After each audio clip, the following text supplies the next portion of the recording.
But all the time, drinking, smoking, all that shit, I was always working out. Still having that sense of life, of idea in me of I have to work out to stay healthy. But it was in that moment of life when you think you're indestructible, so you want to show that, right, to your friends. I'm a big guy, I can drink whatever I want. Welcome to Corporate Warrior, the podcast that brings you the best advice on how to improve your health, optimize performance, and maximize productivity. With your host, Lawrence Neal. This podcast is brought to you by HitUni.com. HitUni.com are a provider of amazing online courses for high-intensity training qualifications. HitUni comes highly recommended by the best in the field, including Body by Science co-author Dr. Doug McGuff, Discover Strength CEO Luke Carlson, and trainer and founder of Bay.com, Drew Bay. It was founded by my friend, author, and longtime personal trainer Simon Shawcross, who's also been a guest on the podcast. Simon has 15 years experience training clients and has supervised over 15,000 high-intensity training workouts. Using knowledge from experts like Skylar Tanner, Dr. James Steele, Dr. Ellington Darden, HitUni is a goldmine for learning everything to do with high-intensity training. The courses are delivered online through the website, where you can learn via a variety of multimedia materials at your own pace. There's online support and a discussion forum where you can share ideas and ask for help. To learn more about high-intensity training and improve my own results, I started their personal trainer course. The content is amazing, the courses are really easy to follow, and each section is organized into bite-sized chunks that give you a real sense of achievement after you complete each one. I should also mention there is a DIY course, so this is the course for you if you're not necessarily a personal trainer, but you want to learn more about high-intensity training and how to implement it for maximum benefit in your own exercise regime. To get your exclusive Corporate Warrior 10% discount on any course you purchase, simply head on over to hituni.com, that's HITUNI.com, and enter the coupon code CW10, that's CW and the number 10. So again, head on over to hituni.com, pick your course, and enter the coupon code CW10 for 10% discount. Thank you for your support. Hey guys, I am Lawrence Neal and welcome to another episode of Corporate Warrior, the podcast that teaches you how to optimize your high-intensity training for maximum results and start and grow your strength training business.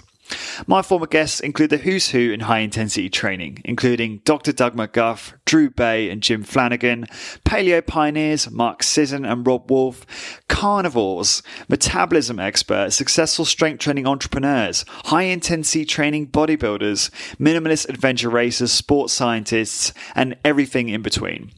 Before I introduce today's guest, I want to talk to you quickly about the Corporate Warrior membership. This is the place where I help you get the best results from your high-intensity training and or start and grow your strength training business. With exclusive, very high-quality podcasts and digital content, amazing high-level community, one-on-one coaching from me, and exclusive savings on high-intensity training products like courses, exercise equipment, workout gear, events, and more. Part of the coaching role includes understanding your exact needs in terms of content and then leveraging experts to provide direct training and solutions for you. To learn more about that, please go to corporatewarrior.co/membership. Today's guest is at Ligtvoet, and hopefully I've pronounced his name correctly. It's taken me a few practices to get that right. I liken At to the Buddha of high-intensity training. He's incredibly wise, been training like this for a very, very long time. And really has got some great insights in this episode in terms of helping you develop your mindset towards training over a lifetime. We talk about his journey from butcher to high-intensity trainer, the moment he went from 2 hours a day, 7 days a week, to training once or twice a week. We talk at length about diet, junk food, and booze, and how to change your mindset to improve your own habits and live a healthier life without being a judgmental person and judging others, and much, much more. This conversation had a really, really big impact on me and left me thinking about it for a long time afterwards. That continues to remind me of these principles that he teaches me in this episode over Instagram, which I very much appreciate. Really think you're going to get a lot out of this one. He's so wise and experienced and just gives some great advice in terms of how I think most of us should be looking at our training and our diet over a lifetime for maximum results, but also just maximum happiness. So I think you're really going to get a lot out of this episode. For all of the show notes and links for this episode and all episodes, please go to corporatewarrior.co/podcast. Don't forget to hang around till the end for your free gift from me. And now I give you Art Ligtvoet. Art, welcome to Corporate Warrior. It's a pleasure having you on the show finally. How's it going? It's a pleasure. Yeah, fine. It's a pleasure from my side too, of course. Thank you for the opportunity. You are most welcome. I was thinking about this. Obviously, I think about every podcast I do before we speak, so that I'm well prepared. And I was looking at your pictures on Instagram, and I just thought to myself, if I look like you at 53, I'm going to be pretty happy, like very happy actually. Yeah. No, you're doing great work in terms of sharing your story and your results and your diet and all those things on Instagram. And then obviously your contributions to the Corporate Warrior blog have been really, really awesome. We've been in dialogue and discourse for a while. And I spoke to Doug McGuff recently, and he sent me a whole list of people he would love to see interviewed. And you were on that list. And he said, good to hear. He said, next to your name, he said, I believe we were twins separated at birth. Yeah, I know that story. He told me that after our visit in Dresden at the Kieser conference. You know that? The muscles are the engines of the people. And we made some pictures, talked a little bit. And I posted my first picture on my Instagram with him. And that was his comment, indeed. I don't know about that, but what I know is that he runs Ultimate Exercise, a page that isn't available at the internet anymore. I don't know if you know it. Bodybyscience.net. No, it was before Body by Science. Oh, sorry. Yes, before. Of course. The older blog. And there he posted a few articles. And one of that was, I think it was The Geeks Will Inherit the World or something like that. And if I remember that very good, he talked about some genotype with a phenotype expression. And that came to my mind as he asked that. So maybe we have the same genotype, and because of our lifestyle, the same phenotype and the haircut, etc. That's another story. But I think that that brought that again to my attention because I read that article many years ago. And it was a refresher that to read again. And maybe he means that, but separated at birth. I don't know. I see it as a compliment anyway. Yeah, you do look quite similar. Maybe Doug thinks he's as handsome as you. I'm not sure. Yeah, and I think I'm as smart as him. I don't know. Maybe. No, Doug, you are. If you're listening to this, you are a handsome man. I mean nothing by that. Okay, great. So let's kick off. You've got a really interesting story.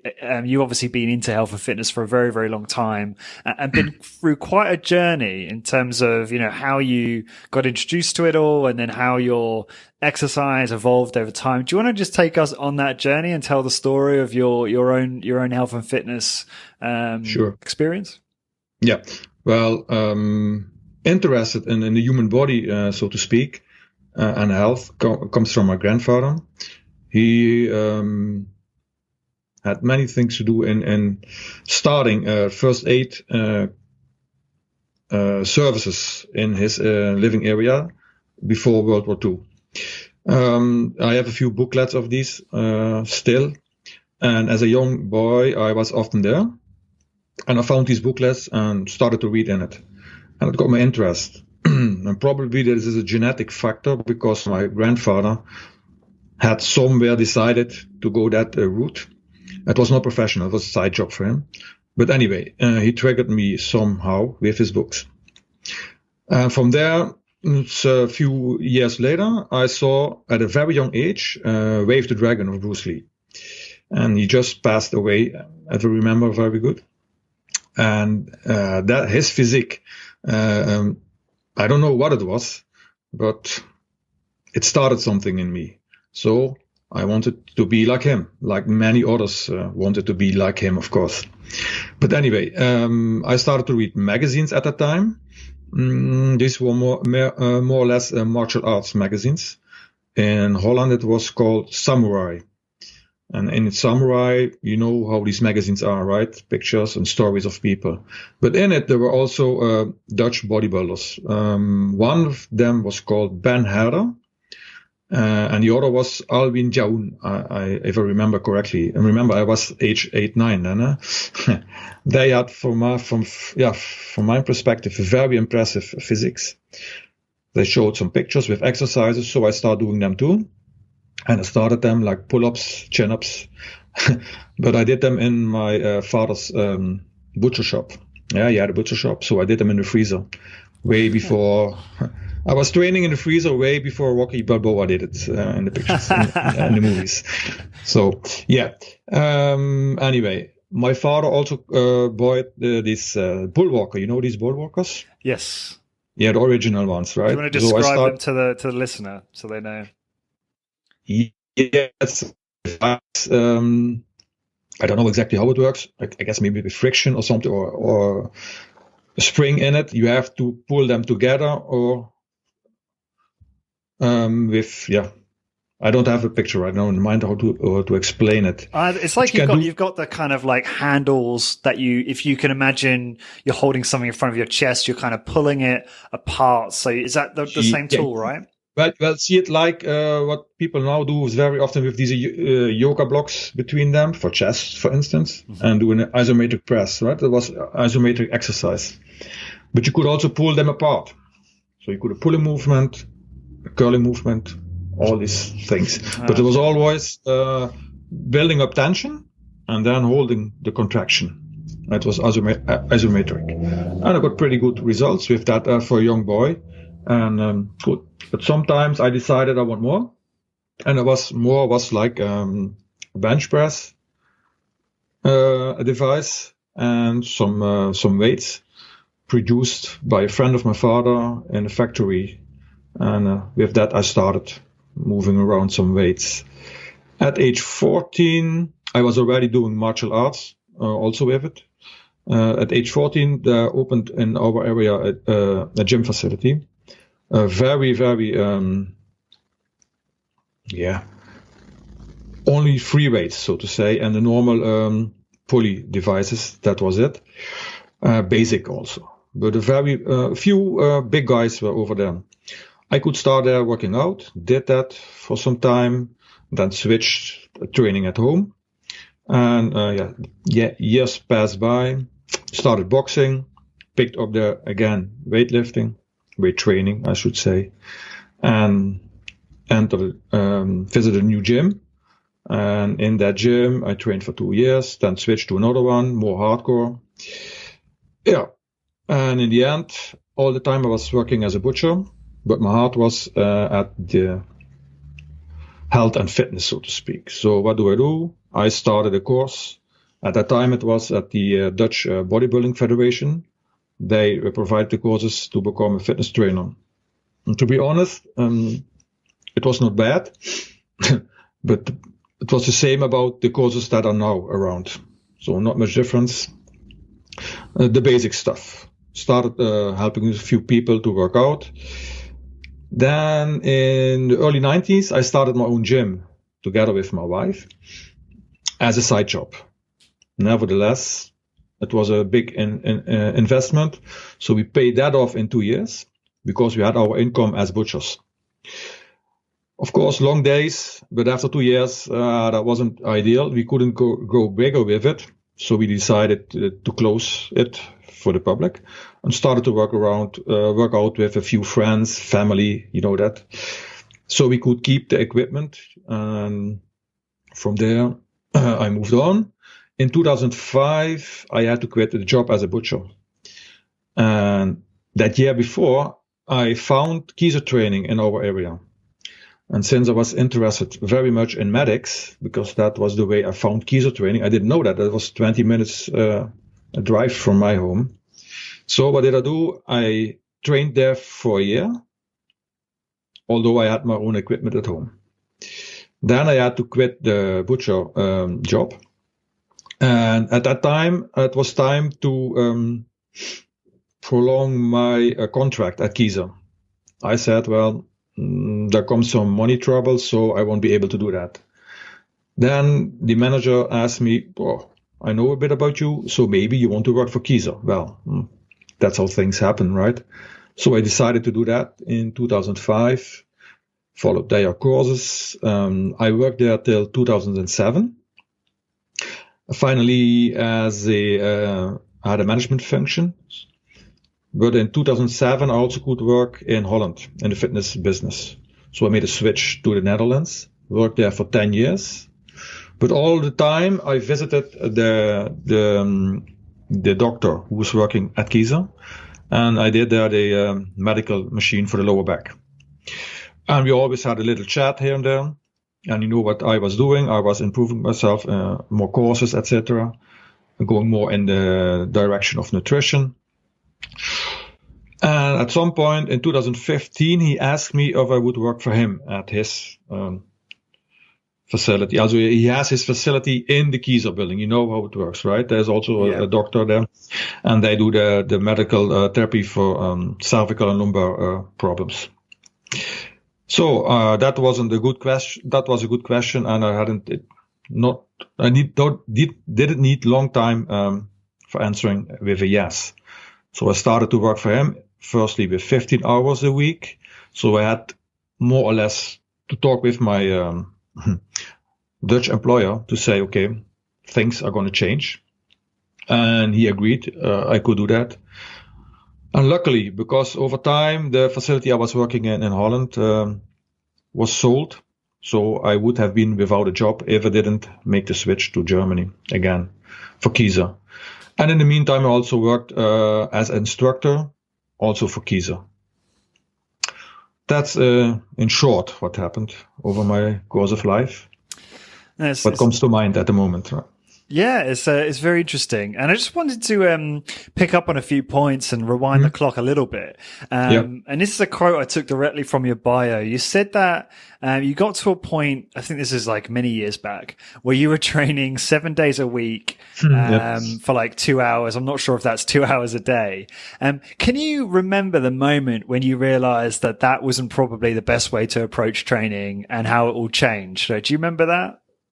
Yeah, it has been an article I did read in the magazine. I don't know what it was. I had many magazines bought over the time.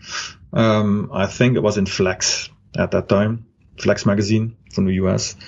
It was an article written by Arthur Jones, and from that it was a short step to Mike Mentzer, and that got my interest. And at that point, I thought, well, looking back at my life, what I have wasted my life for time, not just in time, but also in education. Yeah, that was a fact, because 7 times a day working out a week, and that was for 2 hours a day, indeed. And besides that, I did boxing or martial arts or whatever. Not on a high level, but I did anyway invest many time in it. And I forgot about school, of course. And when I was at school, I was thinking about training. So it was a waste, so to say. The idea comes, of course, if you have something in your mind, and you probably have that too, you have an idol, right? And you think, well, I can be like that. If you're young, you think that. It doesn't look like that in reality, of course. But you can waste your life exactly with following something like that, with the idea that being big muscular is what brings you further in life. And that's not always the case. For few people, of course. People on stage making money with it. Models, fitness models. But that wasn't in the pocket for me genetically. So I had to see myself in the mirror at some time and say, this is not what you want, and that's what you should do. So I wanted to work in that industry. Luckily, I got the opportunities, and I could work in the industry, although not as I had thought before, on stage, for instance. Which was a silly idea, of course. And yeah, good. Mike Mentzer was more or less not here. I had phone consult with him a few times. But before that, he already triggered me, like I said before, with Bruce Lee. same story. Something clicks in your mind, and then, you take that advice, so to speak, and then you make the best of it. And from there, it was cold turkey into twice a week, more or less. Interesting. Yeah. Yeah, it's a really important point you raise, because so many young men and women, myself included, obsess with a body image that is unobtainable. And I feel very passionate about this, because I know, and I'm sure you do too, and many others who listen to this podcast, you know, if I discovered this way of exercising and this way of living and eating and, you know, fasting and all of that stuff, when I was in my teens or early 20s, my life would have been radically different. I would have been a lot more productive, had a lot more energy, and probably been a lot happier, and not had these huge mood swings and injuries. And well, I didn't suffer from many injuries, but there are people out there that suffer from a lot of injuries in their youth when they really shouldn't. And yeah, it's not, and I don't think, like, you get some people will say, oh, well, you know, that's just that's just youth versus wisdom, you know, when you're older and you're more wise and you're more knowledgeable. I'm like, no, it's not, it doesn't have to be that way for everyone. If we can do a good enough job, we can make sure that the youth don't make the mistake of training, you know, ad libitum in their, if that's the right word, in their youth, you know, in their teens, and overtraining. So it doesn't have to be that way. Of course, there's always the force of marketing, right? And idols, and left or right. At some point, you can only hope you have someone around you who stimulates you to make the right choices instead of the false one. I'll give you an example. I finished high school. After that, there wasn't much education from my side. I could have done so, but I didn't choose that, because in my mind I always was occupied with working out and nutrition. Get the nutrition right 6 times a day, of course. Yeah, you know that shit. And so my whole life was around that, without anything to see. I could say so.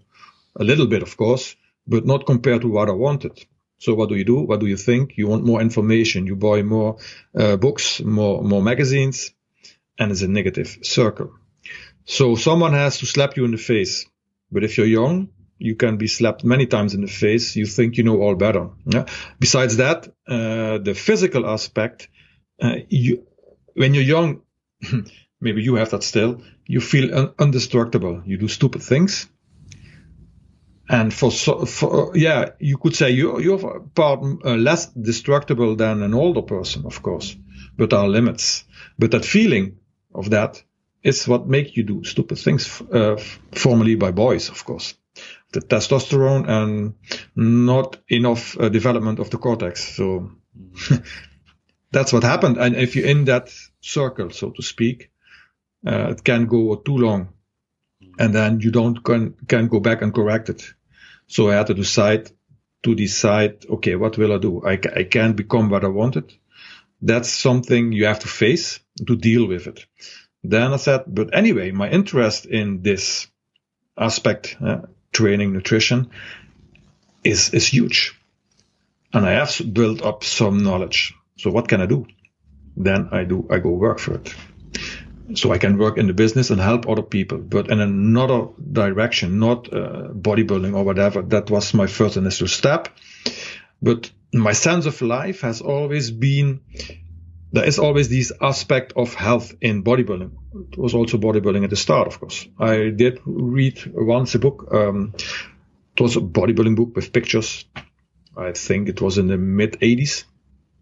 A German man called Reinhard Smolona or something like that. Don't correct me on that. And in it he wrote indeed that bodybuilding is the basis of everything. What he meant was, of course, muscle strength, muscle mass. And he kept saying that in a few pages. And that struck me. I thought, okay, the man is correct. He was, of course, a bodybuilder. He did also win competitions. But he was one of the first of whom I read something like that. And he said it was the base of sports, it was the base of health, and you should take care of it. And that was what struck me a little bit. So I thought, okay, let's go that route and see what comes out of it. And who knows? Maybe I come one day at a podcast, and so it is. I just want to talk about something you said a few minutes back. You said about me. You said, you're probably still young and still feel a little bit indestructible. And I'm in a very strange place because I turned 31 this year, and obviously that is young. But what's strange is I'm probably stronger, more athletic, more capable, more performant on the basketball court, for instance, than I was when I was 20, which is strange because I have more muscle mass. I'm just fitter and more capable now, because I look after myself better. Yet I'm at a stage where I'm also starting to have the odd injury here and there and starting to learn that actually sports are, to say it broadly, sports are bad. Sports come with a lot of risk, and you can do what you can to mitigate that risk, but there'll always be risk. And you've got to weigh up that those kind of pros and cons, like how much do you enjoy the sport versus the obviously the risk of injury. And I am in the middle of a dilemma on that a little bit because it's kind of, as I get older, it's kind of tilting the other way a little bit. Have you experienced that at all in your life? Yeah, sure. What I said about feeling indestructible is, of course, something that comes from evolution, right? If you're young, you regenerate much faster, much better. That's not for nothing. You have to pass to get kids and pass your DNA. Till then, you have to stay fit, healthy, and less destructible. That's the physical side of it. Mentally, at least it was in my case, it was also that feeling, that idea. Did many stupid things, not thinking about it, just showing I can handle that. It was like I had a period where I drank reasonable amount of alcohol in the weekends, but still working out on Sunday morning. And it was just showing, when going out, showing you're the man, and also showing in the morning you're the man. you know that stuff. I mean, everybody has it. That's the kind of feeling I want to express. But the body won't take that forever. So what you're now experiencing, of course, I experience that also. And that teach you to get smarter, I think. Yeah. In that aspect, right? Sports, of course, if you like it, do it. Know what the risks are and try to minimize them by having a stronger structure, by training smart, efficient. And then you can go on. But it depends on what kind of sports you do, right? I mean, you play basketball, many impulse forces coming there together. Just be careful, but enjoy the sport, right? I've done some martial arts till age 21, 22, including boxing then. And a few years later, I saw a demonstration of Wing Chun Kung Fu. And I saw immediately in that demonstration how effective it was. There was no waste of movement, no waste of energy, nothing. And I wanted to start it, but I never had the time. So I was working out 7 days a week. I was working as a butcher. That means waking up 5 o'clock, 5:30, starting to work till late afternoon. It was a business family, so, there comes a lot of other stuff around. So there was no time for it. Until 2 years ago, while I was working at that facility in Holland, where I worked, my last place in Holland, there came a man called Paris Kampenaar. He walks in. He's from Suriname. Big guy, black. Oh, yeah. Yeah, okay. Very friendly. And he was wearing a hoodie with Samuel Kwok Wing Chun lineage. So I thought, I asked him about Wing Chun, right? He knows a bit. Told my story. He said, okay, no problem. Time is no issue. I come to your place at home and we do some private sessions. And then you can see if it is something for you. So we did that over a period of maybe 18 months. Sometimes once a week, sometimes for a month, nothing. And you don't get any further. But they have their own, together with, what's his name? It's Kenneth Negapatan. He's from the Philippines, and they both together, they have Chinese martial arts of self-defense in Heerlen, is around where I live. They have their own Wing Chun club, right? And they are connected to the lineage of Samuel Kwok, and that's a worldwide organization. They try to keep the. Do you know Ip Man? Ip Man? Yes, I'm familiar with the film. Okay, yeah, exactly. They try to keep the Ip Man lineage as clean as possible. That's what they stand for. They have their norms, so to speak. Anyway, he said to me, there are some seminars with Samuel Kwok. You don't have to be a member of our club, so you can come. I did that a few times, met, of course, the people there, and I was more or less hooked to it because it gives a really good feeling if you have some of these tricks correct. It's not directly tricks because it's pure science. And I decided, I guess it was September last year, to make time to practice Wing Chun in the club, because not having time is often not exactly what it is. You have to make time if you want something, right? So I decided to do that. And there you don't have to be athletic, but still it also is not a sport. It's a self-defense, pure, simple. And the ideas that are there, I could connect really with what we are doing, efficient strength training. They tell it's all science, it's based on science, it's efficient, and you don't waste energy or movement or whatever. And that comes always back. And so I could connect these two things with strength training, and that triggered me to keep on being there. Besides that, they know they are shit, yeah, right? They know exactly the whole history of everything, and they can explain why you do some movements. Exactly why I can explain, of how I can explain to my clients, yeah, why do you move slowly out of the bottom position or whatever. These minutiae, so to speak, right? And that's fine. And yeah, I like that. So that's what I've taken up as another thing to be physical active besides strength training once every 5 or 6 days. But you don't see me do anything other than that. No basketball, no soccer playing, whatever. No running, biking, whatever, nothing. So it works out. Yeah, no, it's very interesting, and I love talking to people like you who are far more wise and learned than myself, and I can learn a lot from just listening to you talk about this.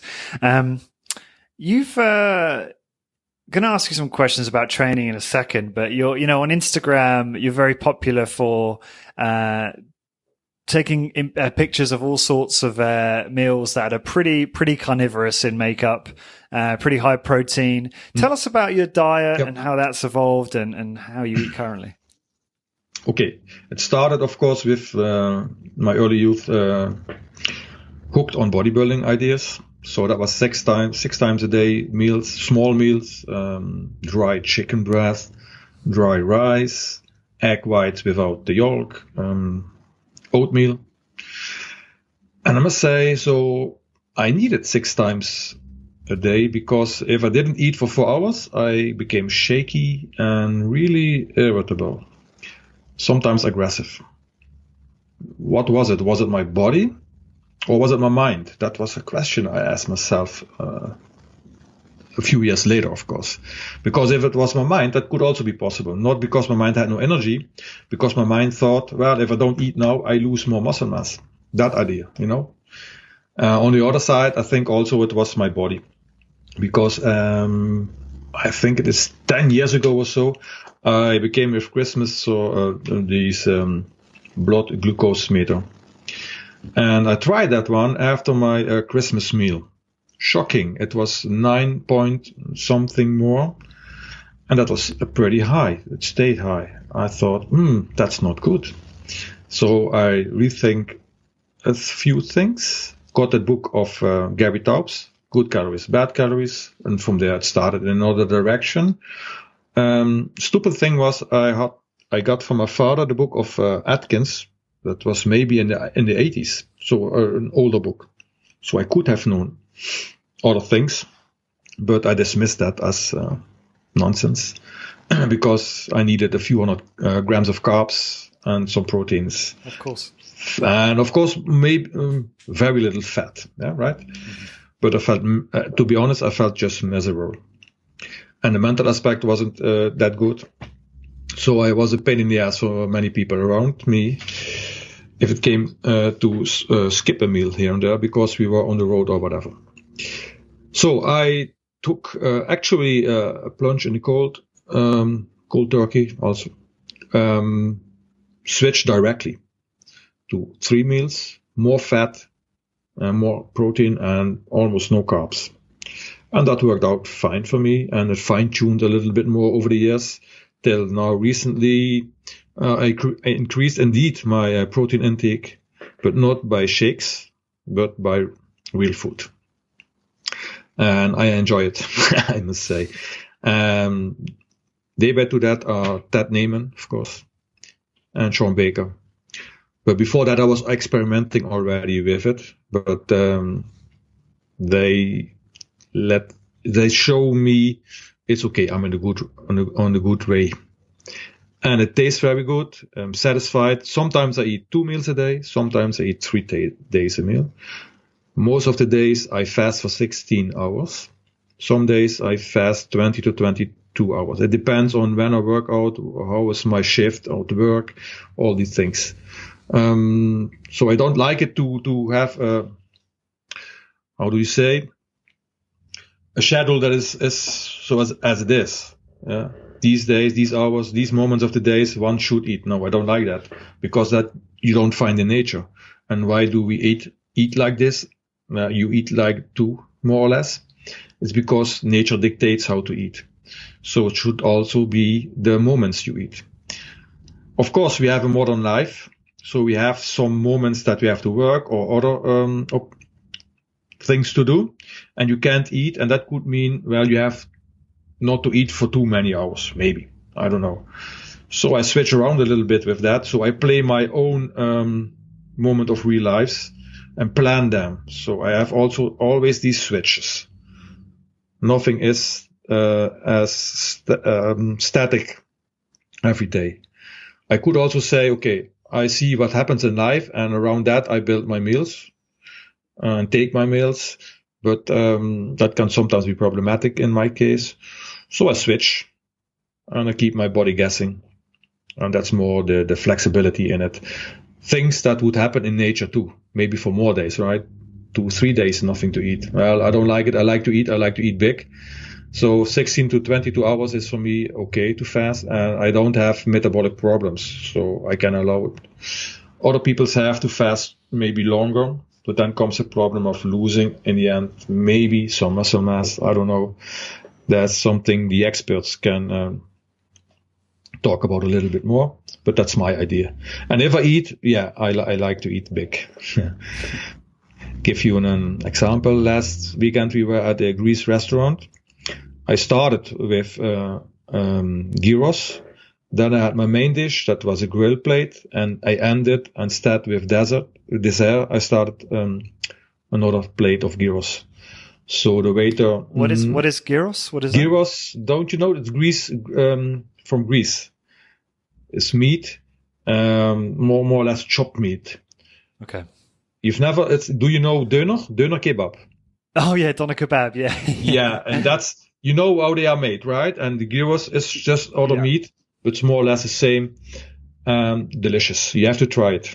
Nice. No, Find a Greece restaurant. I've been to Greece loads of times in my youth with family, and I've probably eaten it, but I just didn't know it was called that. That's all. Yeah. Do you maybe you know it as pita gyros? That's with a breath, and then the meat in it. But I don't eat breath, so. I know what you mean. I just I never heard it being called that before. Do you? I mean, we've spoken a little bit on on the blog. I was always as my listeners and readers will know. I still indulge occasionally in junk food. And what I find is as I get older, the gaps between my indulging get bigger and bigger because I start seeing how bad I feel for a few days after versus when I don't do it, how good I feel all the time. And that's really the biggest motivator, is how you feel. I don't care, because it doesn't really affect my physique that much, because if you're eating 80-90% well, it's not really going to hurt you or in terms of aesthetics, it's not really going to change much. But in terms of how you feel, that's the big motivator for me. So do you, I mean, based on what you were saying to me on the blog, it sounds like you really don't have any kind of junk food at all, or alcohol or anything like that. Is that correct? That's 100% correct. Yeah. Alcohol, I still live on what I have drunk before in my youth. So no, sometimes I had enough of it. And as with many things in my life, if I make a decision, it's a clear decision and it's over. Same was with smoking. I smoked for many years. Yeah. But all the time, drinking, smoking, all that shit, I was always working out. Still having that sense of life, of idea in me of I have to work out to stay healthy. But it was in that moment of life when you think you're indestructible. So you want to show that, right? To your friends. I'm a big guy. I can drink whatever I want. I can smoke. I'm indestructible. And tomorrow I will be working out and pumping the shit off my body. That was the idea for many years. But at some time, and that was interesting. I lived at that time we were living together with my girlfriend at that time. And at night I woke up and I thought I was going to die. Really, I thought there comes a big heart attack. And that scared me. That scared me really. And that was the moment I quit smoking. Never asked for a cigarette, never had problems with, should I take another one or not? That was a clear decision. And maybe you know these stories, right? If someone has some nearly death experience, somebody will change his or her life immediately. So I think you have to have that kind of experience to make a clear decision, and then it won't be a problem anymore. It won't be an issue. At least that was for me in my case. Drinking alcohol was no problem. I just, at the time, I was more becoming more an adult, I think, thinking clear about it. You do stupid things when you're drunk. So I decided enough is enough and never drink again. It happened one more time, many times, many years later. And that idea was again stupid because it was to show others that I still could drink a lot. So didn't work out so well. I learned my lesson, move on. And from there, no, I don't have interest in it. I don't miss it. Of course not. Junk food, I don't miss it. I eat big. I eat what I want, more or less, in the right context. For other people, it's not junk food, right? Whole eggs, bacon. For me, it's healthy food. But if you ask, what's your idea about junk food? Oh, when I say junk food, I guess I mean things like chocolate bars, brownies, cookies, all that stuff. No, they are all around me in our house because of our son, of course. He likes that. I don't even have I don't recognize it. So I see it, but it doesn't impress me. So no need for it. So if you don't have a need for it, there is no problem with leaving it aside. But you still have, I guess, here sometimes. Yeah, occasionally, like probably once a week, I won't have, like, I used to do like cheat days where I'd have like whole days where I eat badly. I don't do that anymore, but I do tend to do, like, maybe on a Saturday evening, we'll go around a friend's house and they'll cook a meal and I won't be picky. I'll just eat it. And we might have some alcohol, some beers, and I don't mind doing it where I'm having like maybe 1 or 2 beers. That's okay. But I think gone are the days where I go out and get really drunk. I just don't care for that anymore. It just doesn't serve me. There is one exception to that. You know, there's a stag party later on this year, one of my best friends, and we're all going away. And, you know, I probably will drink quite a lot at that stag party. But even though that's not, obviously, I'm not to your level, you know, maybe one day. But for me, that's pretty good in that I'm going to be doing that once this year. And that's probably the only time I'm really going to indulge. And that's massive progress for me. I mean, when I was living in London, which I lived in London for almost 10 years and I was working there in sales, I would go out and drink, you know, 2-3 nights a week and just drink way too much. Friday, Saturday nights were just a blur, Yeah. and that was just normal. And the weird thing is, it still is very normal. I mean, I live in Galway in Ireland, and drinking's very big here. Everyone loves to go and get a pint of Guinness a couple of nights a week or even more. And it's one of those things. It's so unbelievably toxic and so bad for you, and people just don't see it. It's just part of the culture. They don't realize, I don't think, the damage they're doing every time they do that. So. Yeah, exactly. That's the same around here. It was a culture, it still is. That makes it difficult to quit, so to speak, because then you will lose so-called friends. Because if you don't do that anymore, they feel themselves, I don't know, maybe weak because they can't stop. It's not about having fun, because I'm the most funniest guy around when I'm sober. And the others are just fun for maybe 2 hours, and then they get really drunk, and then it's over. You know what I mean? But indeed, what you say is correct. It is a culture, and if you're living in it, you don't know any better, because you grow up in that culture. And that was in my case anyway, because if you want to be a man at young age, you behave like the older man, and drinking was part of that. And from there it can go wrong. You have always control over yourself, but it also can go wrong. You can become an addict, for instance, or more or less you could do stupid things, get in a car, get an accident. I know of a few people just died because at young age, right? Because of being drunk and having an accident in one or the other cases, not in a car, but just falling on the head. And it's over, that kind of thing. And if you hear about that, and you know those people, it isn't any more fun at that moment, because then you start to think, and then you can go another direction. You're always free to choose, of course. But if you're young and your cortex is not developed that good, you go on. So yeah, it's a life experience. I'm glad I experienced, because I don't have a need to start doing it at the moment, right? I have done it. I know how it feels. I can understand other people around me, but what I can't understand is that you need that to have fun. So that's a bit, for me, difficult to understand. And that's what you mentioned before. There comes a big party for you, and you feel then more or less a need to do that, right? Do you need it to have more fun, more to enjoy your life, or is it just because I won't be the outsider, so like that? To be completely honest, and some of those guys might listen to this, which is weird. It is partly to feel included, like, don't get me wrong. Like I enjoy, just like anyone else, I enjoy that feeling of that lucid feeling after 2 or 3 drinks, and then it's a law of diminishing returns after that. So it is a bit of that. It is a bit of social inclusion. So it's silly, really, I know, but did you also mean with eating junk food? You said it's the feeling. Is it more the feeling of that you fall into the trap again? Junk food it's different with junk food. It's if I'm hopefully this will be quite useful for the listeners, actually, because I think we all suffer from this a little bit. If I'm socializing, around a friend's house, and they serve food,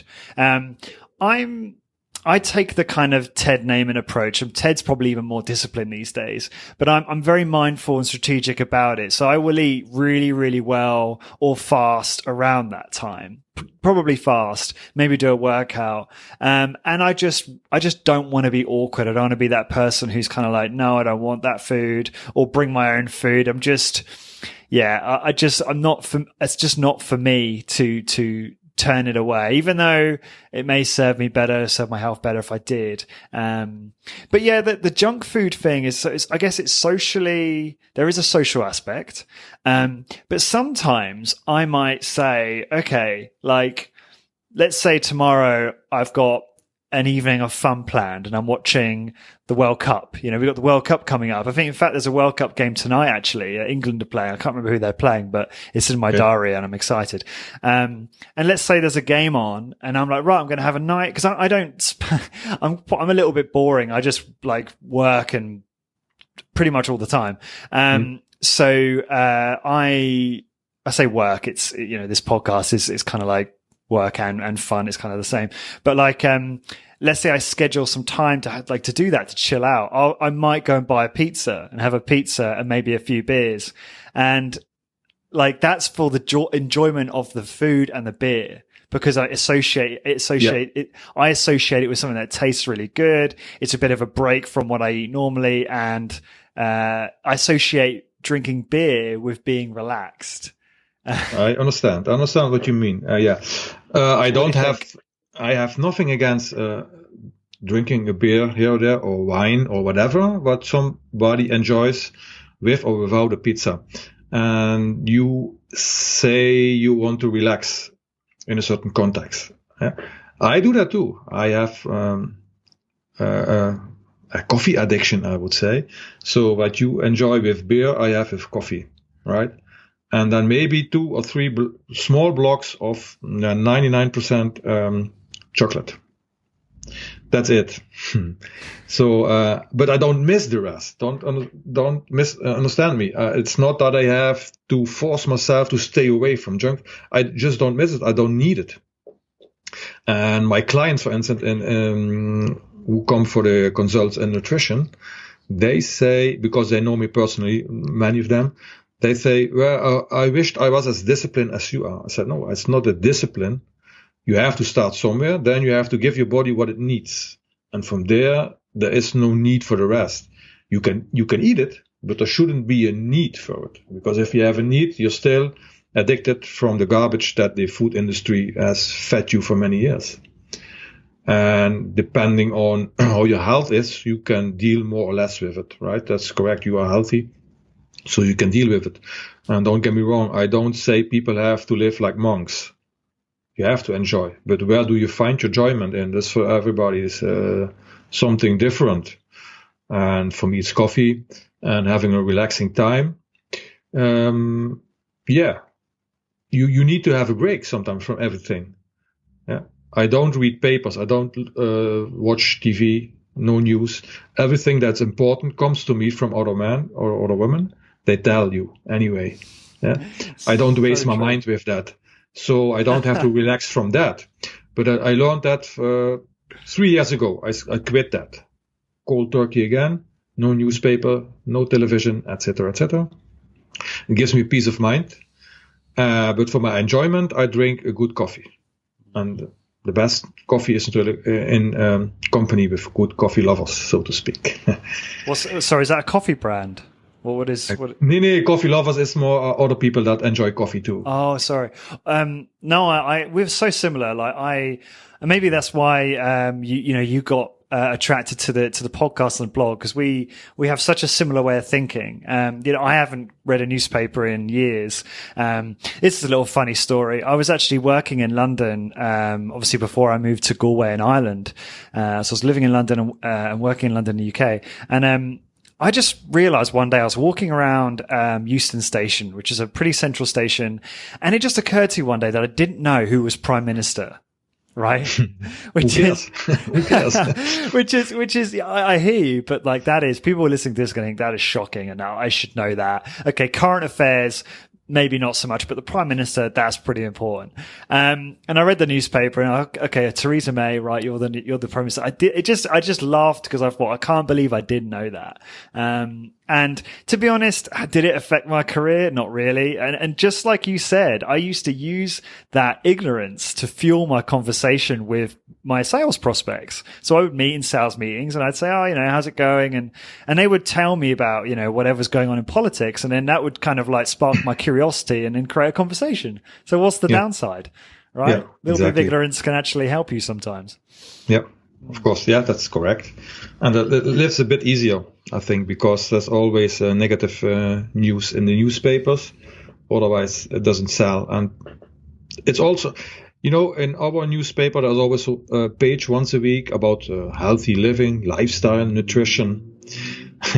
And when I come to my parents, they always say, did you read that? Have you heard from this or that? That is good. Tomatoes are bad. Tomatoes are good, etc., etc.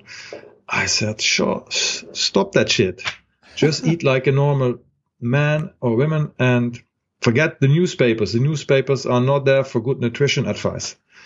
But people get nuts about it. And they believe what in it is written in it, right? And then I get my clients, they have written that, read that again too. And they have questions about it. But every week there's another question. One week something is good, the other week it's bad. Then you get cancer from this, cancer from that. And of course, cancer from red meat. That's, of course, the big picture. Because, it's stupid. So forget the newspaper, buy a good book or listen to the Corporate Warrior podcast and you get better advice. I see it also in strength training too, but nutrition, of course. Stick to the basic. If your fundamentals are correct, same in thinking, right? Thinking about life. If your fundamentals are correct, nobody can fool you. But if you're a bit confused about that and you hop from the one to the other idea about whatever, you never want to be successful in whatever. Just confused and more, I guess also maybe more, how do you say, unhappy. Yeah, because you don't have the feeling that you can control your own life. And there you have to work on. And then you have to make your fundamentals. Firstly, of course, philosophically, I think, because how do you stand in life? How do you see integrity? Do you stick to your values or not? Or, for instance, not to mention to you, of course, but do you have your ideas, but do you have a stronger influence from the people around you who try to pull you in another direction? Drinking beer, for instance. Like that. Things like that. That's interesting for me also to think about these things, see what is happening around, but also for myself. I'm not a saint or a perfect person. I have to deal with these things many times in my life, and therefore I need some free time, right, to think about it and to correct myself, to get myself on the path I want to go. And sometimes I get these discussions with my wife, and then I say, okay, I go this path, you can go with me. If you decide another direction, I don't go that other direction. I can help you to go with me. But if you choose another direction, whatever that might be, right, in life, then you have to go your own way. I can support you, and I can pull you around with me on my path. But sometimes you have to make a clear decision, and then you have to go. That's a really interesting point, because I think, I have this with my girlfriend. We have very different, we have some common views on exercise and nutrition, but we also have different diets. I'm quite carnivorous, she's vegetarian. And I think a lot of people listening to this want to be able to harmonize their relationships. They're in similar situations where their partners maybe don't exercise or, don't do aren't on the same path in a lot of ways, but they're in love and they're very happy with each other, and they want to, they're willing to compromise. But have you got any tips on how to kind of harmonize that going forward and how to deal with that type of stuff? Yeah, tips. Okay. We are together from high school, so for more than 35 years. This is why I ask. Other tips. There is no booklet for it, right? If you come to the world, there is no booklet for your parents to raise you. So I don't see that there is a booklet for having a relationship and keeping going. The fundamentals should be good, and these are understanding each other, listening to each other, supporting, of course. And with that chosen path I mentioned before, I don't mean if you don't work out, it's over. No, that's not what I mean. More the broader life idea. Where do you want to go? Do you want to support me? I support you. Or do you say, well, I'm sitting in front of the tub, And that's it for me after work. So no interesting conversations, that kind of things. These need to be there. You have to understand your partner. Therefore, you have to communicate with each other. Otherwise, you don't know what's on the mind of the other. And that's not a straight line that has to be learned. You have to deal with it. Sometimes it goes, for instance, in the first years, not to worry you, but you have to how do I say it? More correct. You have to understand each other and to be open, but also be honest for yourself. Sometimes it's not convenient in your life, your small life, to listen to your partner, for instance, at a certain moment. And then you have to correct yourself and to be open. And I can be a little bit a pain in the ass, to be honest, because I'm pushing very often my own ideas. Same. Yeah, that she knows me. And I know her, how she reacts. So sometimes it's cool off, go for a walk or whatever. And then it's okay. Because the basics are there. Right? Otherwise you wouldn't be together. Quite. Also in your case. Yeah. And you have a yin-yang relationship, right? Vegetarian and more carnivore. That's yin-yang. So you fill and feed each other, so to speak. But more or less, it comes down to respect. And that's in a relationship with your partner, but also in a relationship with other people. Respect what others are doing. You don't have to agree. That's another story. But you can have respect to create the space for other people to live their own life. And if there is enough basic fundamentals, so to speak, that where you can connect together, that's the basis for your future relationship duration, so to speak. And that's all I can say about it. I mean, maybe if I look around my age people, many are divorced. And then if you look back why, I don't know. I think it has to do with people in general getting more or less crazy, seeing stupid stuff on television, thinking they have to live like other people live in the movies or television, in books, you know it. I don't know. That kind of life goes along me. I pass it. So, and since we are so long together, probably we do something correct. We have our own moments, of course, of difficulty. That's normal.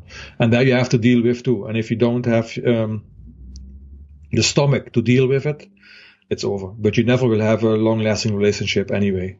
Totally, completely. And for that, I think you have to know yourself first. Yeah, and therefore you have to stay sober, so you don't do stupid things. So you see, it's full circle coming around. Bringing it back, bringing it home. Yeah, I know. I did stupid things while drunk in my younger years. So luckily, my girlfriend at that time, my wife now, understood it and did hang on there. Maybe she saw something in me that was worthwhile to live with. So, and the same will happen if you have kids. Right? I have a son who has gone heavily through puberty, but I could understand him. I know what he felt, how he dealt. We are more or less the same character-wise. My wife had more problems with it. The cute son at age 12 was gone. So, and then comes a heavy time. And that brings disturbance in the family life anyway. And then you have to, for instance, you have to take responsibility for it. You have to control him, but also understand him, give him room. Because if you don't go in these adolescent years full force, so to speak, with everything that's good and bad, you get back to it later in life. But then you're supposed to be more serious, so to speak. Because then, in my opinion, you behave like a fool if you do behave like adolescents at age 30 or older. And that's what I see around a lot of me. People who try to be young, not because of their muscle mass and mitochondria count, but more the looks. Looks like a small boy or like a girl anyway, age 18, that's not possible anymore. So what do? They behave like it. And that's what I see around a lot of me. And maybe you can confirm that. Yeah, like the chronological age is doesn't lie, but the mental age is different. Exactly. I know exactly what you mean, and yeah, it's prevalent. I think in every culture. Yeah, and I think then if you then have a relationship, then it can go in the wrong direction, because if both of the partners are like that, I don't see that as a base for long-lasting, serious relationship. But anyway, that's the choice everybody else has to make. It's not my concern.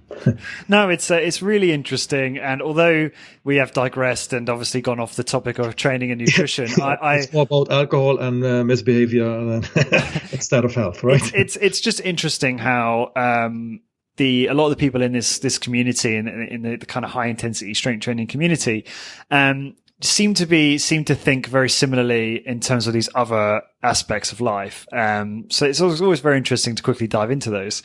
But before we wrap up, I just want to talk a little bit about your training. So do you want to talk to me about, how has your workouts evolved over the last few years? How are you training currently? Just give us a view on that.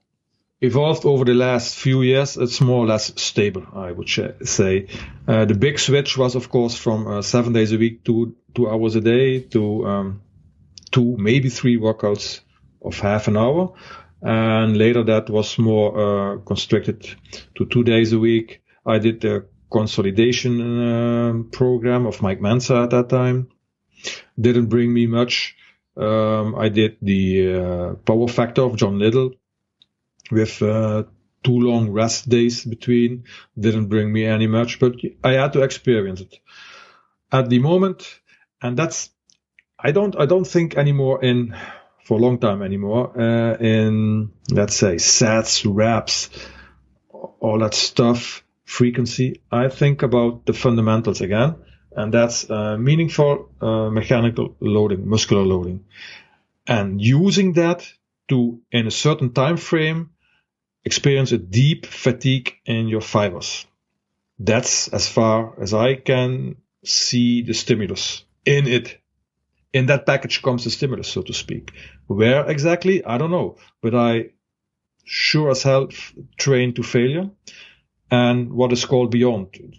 Can you call it beyond? I don't know, because you're still moving or contracting, so it's not beyond failure, but as deep as fatigue as I can manage. And from there, I decided, okay, let's see what happens. Choose a few exercises and do that. And then, of course, get better at it, better at fatiguing yourself. And it was at the time around, I was at the Body by Science from Doc McGough, and there was also always these discussions about the Renaissance exercise guys and others, the minutiae, or more or less the fundamentals, and that's it. And I can find myself, if it comes to that, in the minutiae side. Because how can you bring yourself to such a deep fatigue if you don't? Where do you say, in the other direction, it's enough away from the minutiae? Do you know what I mean? Do you want to elaborate? Yeah. Yeah, with minutiae, I mean the perfect turnarounds, no momentum. Your mental aspects, how much mental control do you have over what you're doing? How do you feel your muscles? For some people, it's, I don't care, I just move, and they look good. No one can say that's not the case. But for me, it was more about feeling that load as long as possible, and then over the exercise time, correct where necessary. Don't fall apart. Don't hold your breath. All these things to experience it. Every workout have a better experience, not just the idea of more muscle mass stimulation. I don't believe that, but it was more, how do I say it? It was the mental aspect, the feeling. Yeah. Like it's meditative. Yeah, exactly. That's a meditative. And it's like you're mastering the art. Yeah, that's where you are in your training career. Exactly, and that was what I had to do, because I want to understand my clients and I want to know how to coach them to that point as close as possible. And I had to know, okay, when becomes your grip stronger in an exercise? Yeah? Did I recognize it for myself at that moment? Yes, I know when it happens around, when it gets really nitty and gritty. So it will be happen again with my clients. Then I can watch at it and I can understand what they feel and how they do it. So I can communicate it afterwards with them. That kind of things. Anyway, at the moment, my program, I have a 3-day split. I work legs. I did that this morning, for instance. It was calves on the Nautilus multi-exercise machine. You know that? Mm-hmm. Yeah. Then I switched to the next generation Nautilus leg curl, seated leg curl, the next generation leg extension. And from there, I moved directly to the Nautilus multi-exercise and did hip belt squats. Burning. Yeah, exactly. Then that brings tears to your eyes if you do it correctly with little rest as possible. So that's a complete lower body workout, basically, right? Yeah, exactly. And next workout will be, if I'm correct, let's see, back and biceps. Just before you go on, is there what's the frequency? Normally it's once every 5 to 6 days. I switch at the moment on Monday, Friday to Wednesday, and then again next week, the Monday, Friday. If nothing comes in between because of, call it life, right? No, next time will be shoulders and chest and triceps. Then it will be back, biceps, and then again legs, but then the legs will be the leg press, seated leg curl, back to leg press, calves, and that's it. And I do the neck machine, neck extension, neck flexion. And after that comes again chest, shoulder, triceps, and so it turns on. But I have actually a 3-day split with week 1 several exercises, and week 2 the 2 version are other exercises. So I have a little bit of variation when it comes to exercises. But the split will be the same, yeah. Do you cycle, do you do kind of similar to what Doug does? So Doug does he'll do 2 or 3-way splits, but then he'll cycle back to a big 5 and then back to a big 2, or do you just continuously do this type of split? Yeah, actually continuously, because I have tried many things, of course. The last time I tried full body was last summer. It's not my thing because I need too much regeneration time. And I'm more the fast guy, right? I can mentally control myself for certain limited amount of time. And this is 15 minutes around. If I know I have to do 8 exercises at forehand, it doesn't motivate me. Then I think, oh shit, I have to do that and that. And now 4 or 5 exercises, I can really go full force. Yeah, all my mental energy goes into it. After that, it's over. I feel comfortable to do the 3-way split for, I don't know, maybe the coming years. And the variations is in the A and B cycles. The whole body, I see it like this. I don't train only for muscle stimulation, but there's these, the myokines, right? And I want them to have, on a regular base, to be expressed, so to speak, by intense muscular contractions. And if I have to wait too long because my full body workout takes me too long time to recover, I think I miss out on that aspect maybe. So I thought, well, okay, make a 3-way split. You can train a little bit more often because the workouts themselves are not that devastating to me. So recovery will be a little bit faster and I can work out again. And that brings that aspect more to life, so to speak. That's the idea behind it, more or less.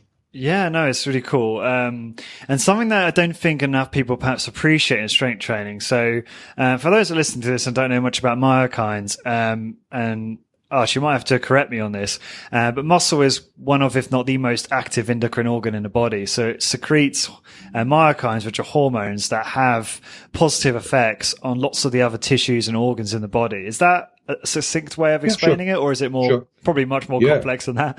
On that way, muscle talk to bones, to organs, etc., and vice versa, I think. But intense muscular contractions bring about these myokines.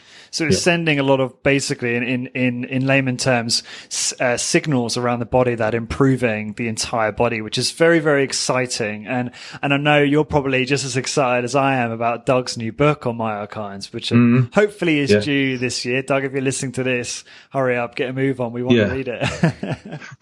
Same goes from Holland. Hurry up, Doug. No, it's indeed. It's interesting stuff. There was a talk, and you heard her name before, Bredesen from Scandinavia. Yeah. Sorry, say that name again. I thought it was Bredesen. Peterson, Bent, Professor Bent something Peterson, I believe. She's the like leading researcher in myokines. Yeah, exactly. She talked. Yeah, she talked in Dresden at the Kieser conference also, and that's really interesting stuff. But I don't know the nitty gritty of everything, but I know that it exists and that it's important.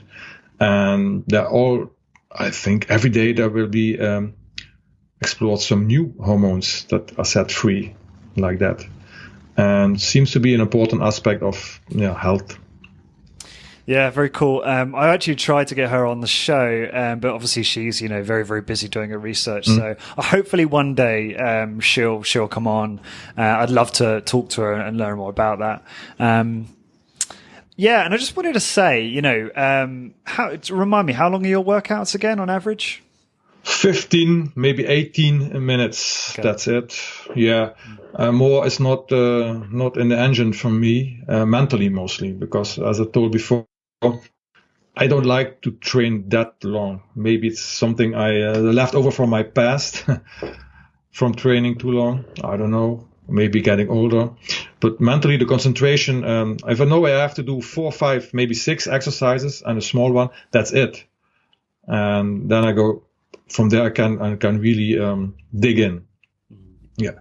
Sometimes I do a rest pause, say pull over, and I finish at 75 or 80 seconds, as deep as possible, fatiguing the muscle.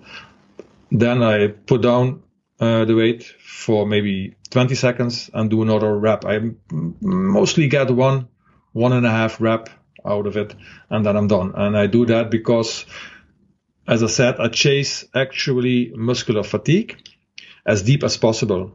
But then there comes the machine in its way, and it can be machine failure instead of muscular failure because of fatigue.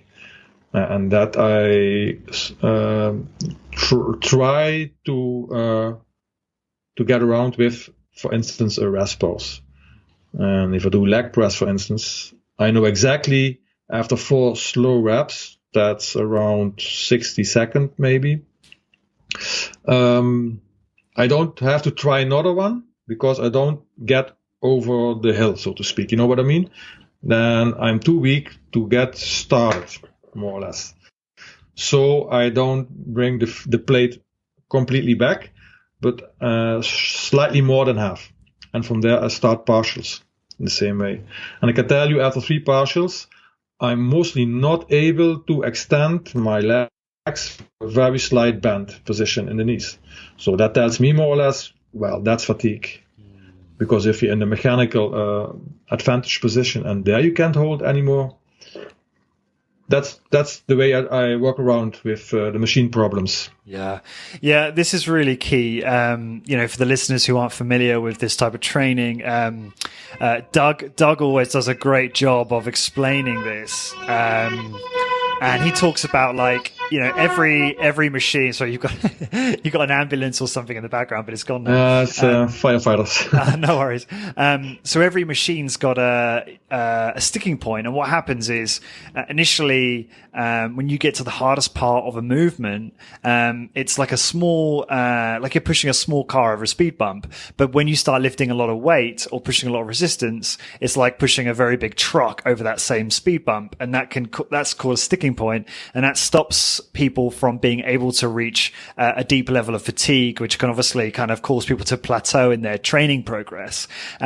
So you were talking about doing partials, which can be the first half of the movement or the second half, depending on the exercise and your preference, as a means to try and get past that and keep progressing, which is something I've actually not really played around with as much as I probably should have at the stage of my training career. So I'm excited to experiment with that. And something I want to underscore is you've just talked about how you've trained 15 to 18 minutes a week or every 5 or 6 days. Yep.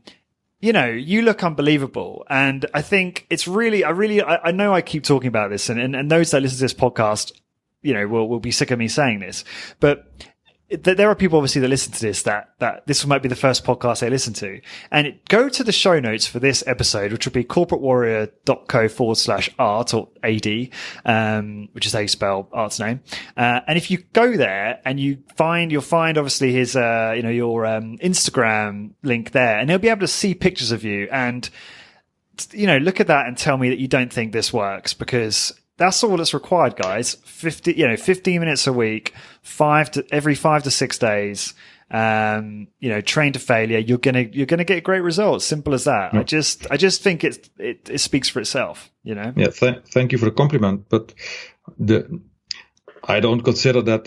I consider that's normal look, but I don't go for the looks. I don't work out for the looks. That's secondary. It was in the past, of course, many moons ago.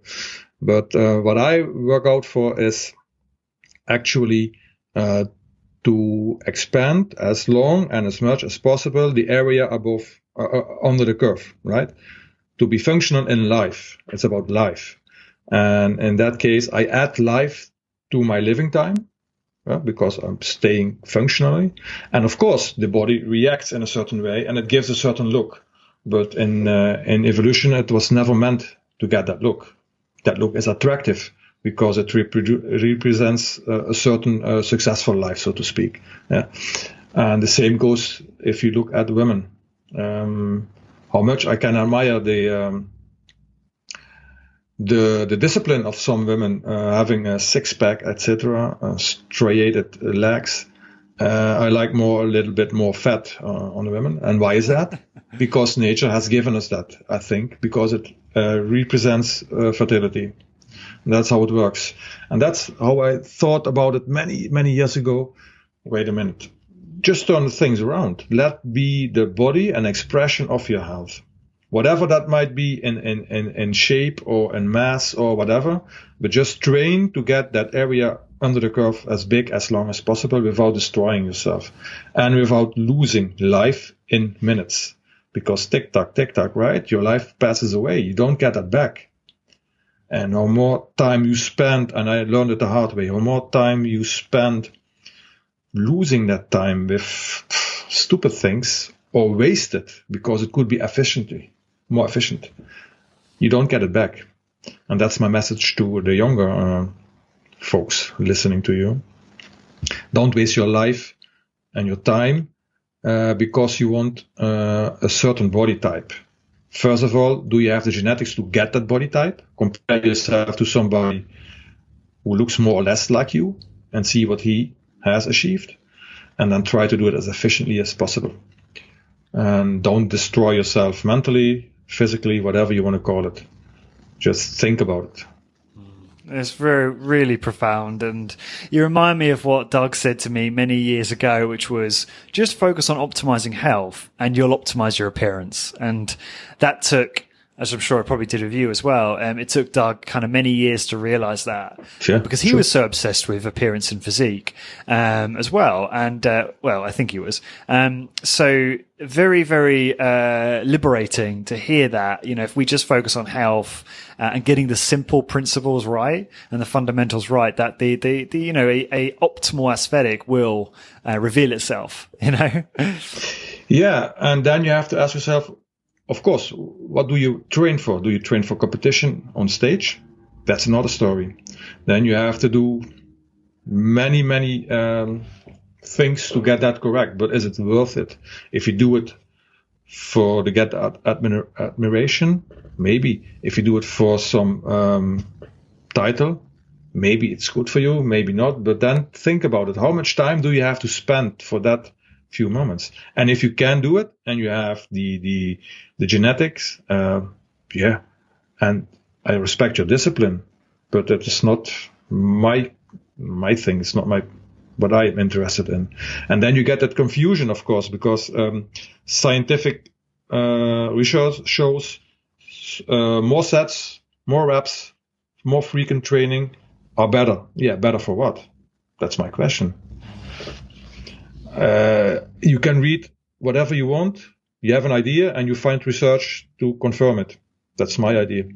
So I have thrown that all out of my head. And the only science I'm interested in is evolution, biomechanica, all these things. Yeah, that's what it is. You can't dispute yet. But you can say, well, you have to train more reps, more sets. I always ask, well, how are these research done? Is this for long term, short term, whatever? Did these people only live for the workouts that are controlled? What else did they do? And what did the other group do? Yeah, if you compare more volume, less volume, how do you compare that? Are they locked up for many weeks or whatever? You don't know what they do outside, what kind of stress they have in job, relationships, can influence somebody who does a low volume and have, in comparison to the higher volume group, not so good results, or vice versa, or whatever. So I thought, well, you can read what you want. You always find something that confirms what you think. But what does it mean for you in your real life? And then you have to make a decision. And if you want that, go for it. But it's not what I want. I wanted efficiency. And then I say, okay, the human body works in a certain way. How does nature want you to look? That's another question. As it may be for some other people a stupid question. But I think if you go back, for instance, you mentioned the Weston Price before, right? He made many pictures. There you can see, for instance, in certain areas of the world, how the human body normally would look like. And there you can see also many muscular men. They don't work out, but they have their nature stresses, so to speak. Then I think, okay, how much more muscle can you build on that frame with sensible weight training, resistance training, or whatever you want to call it? And how much can the body deal with it? Because you have to stuff a certain amount of food in the body to create much more. Doc will call it pushing with a rope, but that's what many do. Then you have to say, okay, how much muscle can that structure take? The human structure, normally. There's always a range, of course. Somebody is more muscular, the other is less muscular. But the bodybuilding look, I don't think that you find that much in nature. So that gave me an idea of how should we look. Thus, with it, how much area under the curve can we keep or build with a norm, in quotes, right? A normal built human body. And the bodybuilding has to be more or less fabricated with a lifestyle and nutrition. And how healthy will that be long term? I don't know. I can't tell much about it, but that's the kind of ideas I have in my mind at the moment. Yeah, it's interesting because I used to look at pictures of like hunter-gatherers and feel like, oh, they're far too scrawny. And I've kind of completely changed my perspective on that now, because I now look at them going, oh, they were lean and really healthy, and that physique was the expression of, probably a fair amount of intermittent fasting and a very nutrient dense diet and lots of activity. And now I think about myself, I think, well, I'm not actually too different in terms of appearance to a lot of those people, because I've tried to mimic as much of that lifestyle as I can, albeit in the modern world. And just listening to you it's so liberating, because I should be happy with that. And yet I am, as you know, having listened to the show, I am guilty of trying to find magic bullets, trying to find incremental gains when it really isn't that important. It just isn't. And that's end of, Yep. Yeah, I guess many other listeners won't agree because they have another mental picture of how the body should look. And that's okay. But for me, and what you say, that's what I experienced, of course, many years ago in my younger years. And I understand where it comes from. But having a bodybuilder look, that means a complete physique as we have it as image. Yeah, you know what I mean. Low body fat, well-developed muscles, not only the big muscles, but every small muscle you can see and develop to the limit, more or less. You have to feed that machine to get that. Let's not talk about training, but nutrition. But your stomach and your whole digestive system doesn't grow with it. It isn't made to take up that much nutrition long term, and then you get this anabolism catabolism cycle that gets pushed in more anabolism for a longer time. I think that can lead to problems. And then how long can you keep such a physique without spending your whole life to keep it or get it? Is it worth it? Not for me anymore, because I learned it the hard way. Other people like it. Maybe the younger ones can get around it, but I don't know for how long. And how many of these really big guys, the big names, are sick after their career of 10, 15 years. Besides, of course, some supporting stuff they took. But just the lifestyle in general. I think what impressed me very much is Dorian Yates. You know Dorian Yates, right? Yes. Yeah, he's completely different from what he was in his huge days. He did that. He had the talent and he had the spirit to do it. But now he's completely different. And why? I think he's very, very smart in that optic. He enjoys life now. And he's still fit, I guess. And I don't know what his damage is over the years. But he isn't frustrated about not being as big as before. And that speaks for him, I say. But these are the things are in my mind. I hope I didn't confuse you a little bit about that. No, not at all. Because, the looks are secondary to me. And it is an expression of how you live. And if you look around in the world, we are on the good side, I think, because we will be more noticed than ever before, because other people are going in the other direction. And then what, for instance, the 70s and 80s was a normal physique in youth and older people is now something admirable. Strange, right? It is. Now, this has been so enjoyable, and I've learned so much from this conversation, and hopefully, I'm sure that the listeners will too. Art, what's the best way for people to find out more about you? I don't have actually a website. I'm a little bit of the older generation, and I told you before, right? When it comes to social media, I'm a bit like the caveman. I'm happy with that. I do have, of course, Instagram. You said that. I guess that will be in the show notes.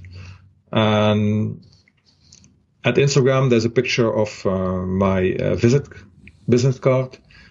on it is my phone number and email address, but I can give you that anyway. That's info. Sorry, go on. Yep. Info at Ligtvoet, and then you get a connection line, training.nl. So it's a hyphen, right? Connection line. Yeah. I don't know how to spell it or to say it otherwise. I've never heard it. You have underline, and then that's that. Okay, it's my improvement. Okay. We didn't talk much about exercise, etc. So we'll have to do a part 2 because this is run for an hour 45, and I'd love to definitely do exercise in a part 2 if you're up for that. I'm sure, because I was a little bit prepared for that, of course, because now the talk has gone in another direction. Anyway, I hope that somebody has something from it to get his or her life in another direction, more positive. And then that wasn't for nothing. Yeah, no, absolutely not. I mean, it was excellent, and I'm sure they did. And I'm sure we get wonderful feedback. But I also just wanted to say, when people do go to your Instagram, there's I love some of the quotes. There's one where you've got this lady, I think it's on your MedX overhead press, and it just says a client sipping from the fountain of youth. yeah, that's what I stand for. That's what I'm living for, and that's my whole. In a nutshell, that's what it's all about. My own life, and I do as good as best to be an example for other people, because if you don't live the life you promote, it's fake, right? And fake kills you mentally in the end. That's my idea about it, and that's something I thought about it. Very often you think the grass on the other side is greener, right? And I don't think so. That's what I thought for many years also, always looking for something else. But the problem is you have to become a better gardener yourself for your own garden to make it greener. But then you have to make sure that you enjoy being in your garden, to be in the right garden. And that's a bit how I see it, how things in life go. And if you can do that at young age, sky's the limit. But it's never too late.